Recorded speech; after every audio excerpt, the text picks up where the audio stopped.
The Shane McMahon show was in Sacramento, California tonight. That's also known as SmackDown Live. But since all the show is Shane McMahon on all over the TV, and this was called the Shane McMahon show. And don't for 1 minute think that the record low ratings for Raw and SmackDown have nothing to do with Shane. Shane is terrible, his stable is terrible, he's awful, he's an old 50-year-old guy who sweats. He might be the first ever guy to drown in his own sweat. All he does is sweat. It's like this guy's going to have a stroke or a heart attack how much he's sweating. It's him, it's Drew McIntyre, it's the Revival who are horrible, how they're being used. It's nothing. He's the reason the ratings are down. There's two reasons. Shane McMahon, there's Baron Corbin, and it's the overall direction of the product, but some of the guys that are being featured are horrible. That's the problem with the WWE. It's not necessarily just a situation where you have bad creative of Vince McMahon changing his mind every few seconds, really, just ripping up the script before TV goes on the air. It's the fact of who they decide to feature, and that's awful choices, and that's what the problem is. You have one of the most talented rosters. You know what? I'll go as far to say the most talented roster in ring in their history. Not certainly not charisma or on the microphone or on promos or storylines or anything like that. That has to go to the attitude. In terms of in-ring performers, I think it's the best they've ever had. When you look at all of it, Raw, SmackDown, and NXT, the amount of good wrestlers, it's amazing. But the problem is who they feature. They feature the worst guys. They feature Vince McMahon guys like Baron Corbin, and you have Drew McIntyre, Bobby Lashley, and that's why the ratings are just horrendous. Anyway, Miz is just shit. Miz sucks as a babyface. He's awful. I'm sick of him. I've seen him too many years. I've seen the Miz on my TV screen for what? 13 years? He came in 2006. I've seen him too much. I think he needs to go. I'm sick of seeing him on my TV. I'm bored. It's just he goes on and says you have Miz come out. Shane McMahon, come on. I just can't take it. I can't take it. You have Elias. I just can't take this shit. I do not want to see anything anymore. They have Elias and Miz. They have a match. Miz wins. You may as well just release Elias. They've done a horrible job with them. I don't know what the hell they're going to even do with Elias now. He's nothing now. They've completely buried the guy. They've done a horrible job with him. He had something a while ago, but I don't see much of anything with Elias in this company anymore. They go to Drew McIntyre and The Miz, which was next, and I just don't want to watch. McIntyre wins. And after the match, they have Shane McMahon come in, and he's going to pin The Miz again. He beats up The Miz, and then Shane gets an arm triangle and The Miz taps. So Shane McMahon beats The Miz for a third consecutive time. They have just killed The Miz for Shane McMahon. They did all the stuff with Miz's dad. They built it up for a while. They've just killed him. They're building up Shane McMahon so much. What are they going to do? What? So for him to beat Roman Reigns again, they had him beat Roman. Are they going to give Shane McMahon a title run? Because that's where I'm afraid this is going. You may as well just give him a title shot. He is killing everything. He's just so bad. I can't watch this fucking guy anymore.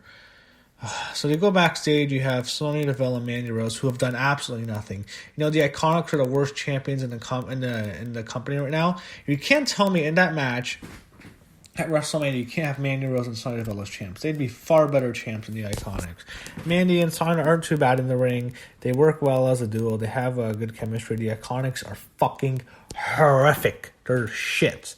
Mandy and Sonya would be a far better choice. But they give Ember Moon a magazine, and then I don't know what they're doing with Ember and Carmella. It looks like they're going to have a feud, but it doesn't matter. It's not for anything. You have Daniel Bryan and Eric Rowan come out. I'm sorry. They're determined by Heavy Machinery. Heavy Machinery is basically challenging them, and then Heavy Machinery gets a match against, who was it, AJ Kirsch and David Strachka, and they're going to do something called the YOLO County Championship. I don't know. Heavy Machinery wins. Daniel Bryan holds Rowan back, so that Turfy is setting up that. R-Truth and Carmella in the backstage. I don't care. Boring. This sucks. Carmella against Sonya Deville. Mandy Rose is with her. They're doing nothing with Carmella. She's just a jobber. I don't know what they're going to do with Sonya and Mandy, but Sonya gets the win. They were teasing tension for a while, but I guess they're just going to stay together. We go backstage and Alexa Bliss is doing this stuff with her coffee. My God, this coffee gimmick sucks. I know she likes coffee in her life, but this coffee gimmick is fucking horrible. And the way she's being featured, I think she's probably going to beat Bayley. Alexa Bliss always buries Bayley. She destroys her every single time. She destroyed her like twice on pay-per-view. She embarrassed her in the kendo stick match. They had to beat her on Raw the night after WrestleMania.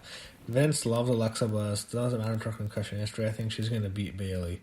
And, yeah, it's really not good. So the whole thing is Alexa Bliss is trying to manipulate Nikki Cross. This is what their storyline's going to go. I get the feeling it's going to be Alexa and Nikki maybe at SummerSlam, but Alexa's beating Bayley. I know it's going to happen. Oh, man. And I'm sure Bayley's just going to run for the exits. She's going to run home, and her and Sasha. I think you'll see the Revival, Sasha Banks and Bayley all in AEW. Sasha Banks, I think so. I don't think we're going to see her ever again. I think she made her decision. She's done with the company. New Day's backstage. You have all of them there. I don't really care. I'm so bored. I'm sorry, I'm yawning. I don't care. Ziggler comes out with just everything sucks. I don't care what any of this shit. Oh, yeah, Kevin Owens, Sami Zayn come out. Boring. This is just the worst shit. Oh, I can't even watch. Oh my God.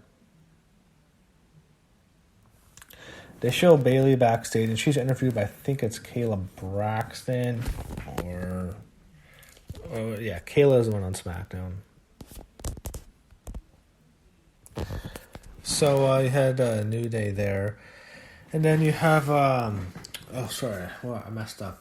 Bayley was Kayla, I think, and she's not going her match with Nikki Cross, and she's wrestling Alexa Bliss at Stomping Grounds. He had another Aleister Black promo. He's done the same promo for about 6-7 weeks straight. The same thing. It's just him standing in the back. I mean, Saudi Arabia is over because of his tattoos. He couldn't go. Could you just get him something to do now? I also wanted to mention, just to give my condolences to Andrade. His mother passed away. I think it happened right as he was wrestling Finn Balor, or maybe slightly before or after. That is horrible. Not only losing your mother, but as soon as you lose her, you're halfway across the world in a foreign country, and you know that your mother is gone. Oh, just horrible. I don't know. I think she might have been sick, but my deepest condolences go to Andrade. And obviously, he was on TV this week, and neither was Charlotte. And I believe the two of them, I don't know if they're engaged, but it's really serious, their relationship, and I don't expect to see either of them for a couple of weeks. That's very horrible. So, deepest condolences go to Andrade and his family. So, you had Bayley and Nikki Cross. You have them go on for a while, so I think Bayley was just pinned by Lacey Evans, so I'm thinking to myself, unless she's just going to be the biggest loser as champ, like she was last time. She was that 2 years ago. She was horrible. They're not going to do it this time. They're just going to give her some stuff to do this time. They had her wrestle. She beat Nikki Cross, and Alexa Bliss kind of messes it up for Nikki, and they're going to do their teasing thing with Alexa and Nikki. I don't know if Nikki helps Alexa win the title or she turns on her, but I expect Alexa to get the belt. They show Jinder Mahal going after R-Truth. The crowbar, it's really not good. They showed the Firefly Funhouse from last week. Still really good. I really love the Bray Wyatt stuff. It's really good right now. It's easily the best stuff on Raw. Probably on SmackDown too. Go more stuff backstage. They show Zelina Vega complaining, and I don't know, with Apollo Crews is just train wreck. So main event, you have Kevin Owens, Sami Zayn, and Dolph Ziggler against the New Day. So Big E is back wrestling. They're all back together. The New Day is back together. This went on for a while. It was okay. You had